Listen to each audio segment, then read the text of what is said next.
এই কাপোৰটো মই টুফল কৰি লৈছোঁ। এতিয়া টুফল কৰি আকৌ এতিয়া 4 ফল্ড কৰি ল'ম। এইটো মই 4 ফল্ড কৰি লৈছোঁ। 4 ফল্ড কৰি আকৌ ফল্ড কৰি মুঠতে 8 ফল্ড হ'ব। মানে এতিয়া ইয়াৰ পৰা মই 4টা গাৰু কভাৰ উলিয়াম। 1 2 3 4 ইয়াত 2টা হ'ব, গাৰু কভাৰ 2টা হ'ব। ইয়াত 4টা ফল্ড কৰা হ'ল। এনেকৈ মই 4 ফল্ড কৰি মুঠতে 8 ফল্ড হৈছে। মই সমান কৰি লৈছোঁ।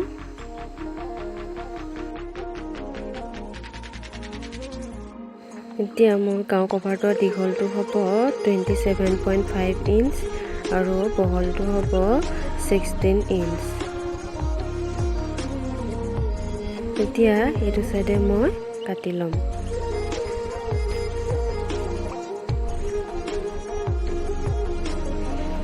এয়া মোৰ 2টা গাৰু কভাৰ কটা হৈ গ'ল।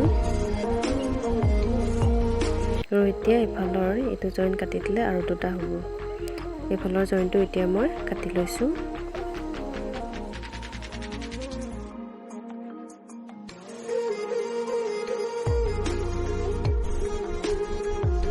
গাৰু কভাৰ কটা হৈ গ'ল।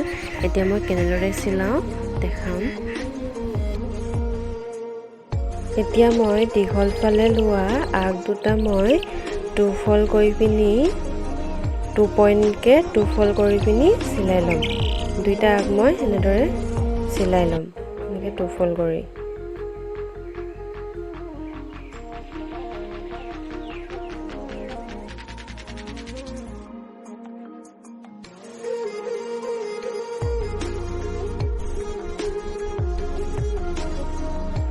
এয়া মই 2 ফল্ড কৰি 2টা আগ চিলাই ল'লোঁ।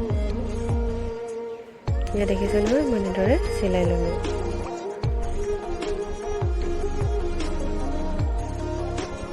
এতিয়া আগটো মই যোনফালে চিলাইছিলোঁ সেইটোৰ চিধাফালে লৈ চিধাফালে লৈছোঁ। তাৰপৰা এইটো এতিয়া উল্টাফালে এনেকৈ কৰি কিনি মুটুকাই লৈছোঁ। চিধাফালৰ পৰা এইটো উল্টাকৈ মুটুকাইছোঁ আৰু ইয়াত মই এইটো 5 ইঞ্চত মুটুকাম। 5 ইঞ্চৰ জোখত এইটো মুটুকাম। মই জোখটো লৈ লৈছোঁ 5 ইঞ্চ।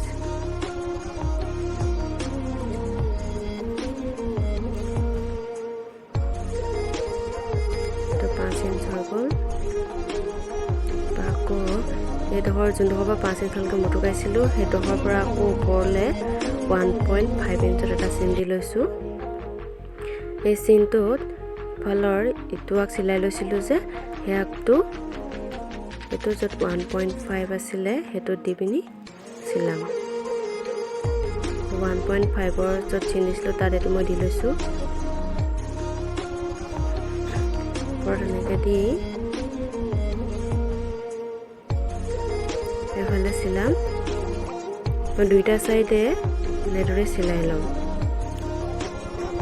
চাই থাককচোন কেনেকৈ চিলাইছোঁ।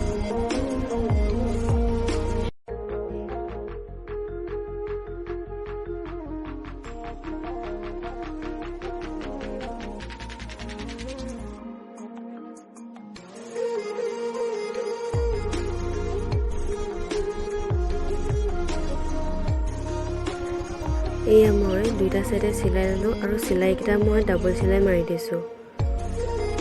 মই ডাবল চিলাই মাৰি 2টা চাইডে চিলাই ল'লোঁ আৰু এতিয়া চিধা কৰি ল'ম।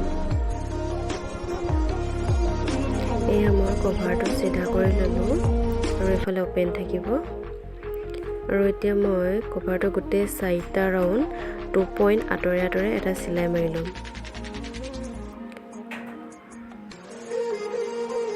কাপোৰটো চিধা কৰি লৈ অকণমান সমান কৰি লৈছোঁ।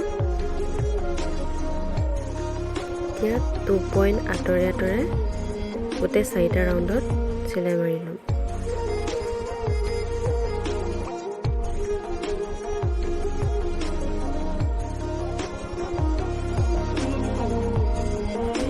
পইণ্ট আঁতৰে আঁতৰে চিলাই মৰা এইটো সম্পূৰ্ণ হৈ গ'ল।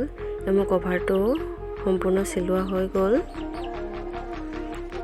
আৰু এইটো চাইডে গাৰুটো ভৰাবৰ কাৰণে এইফালে খোলা মেলা কৰা, এইটো চাইডে খোলা থাকিব আৰু এইটো তল চাইডে থাকিব গাঁৱৰটো আৰু এইফালে ওপৰফালে থাকিব।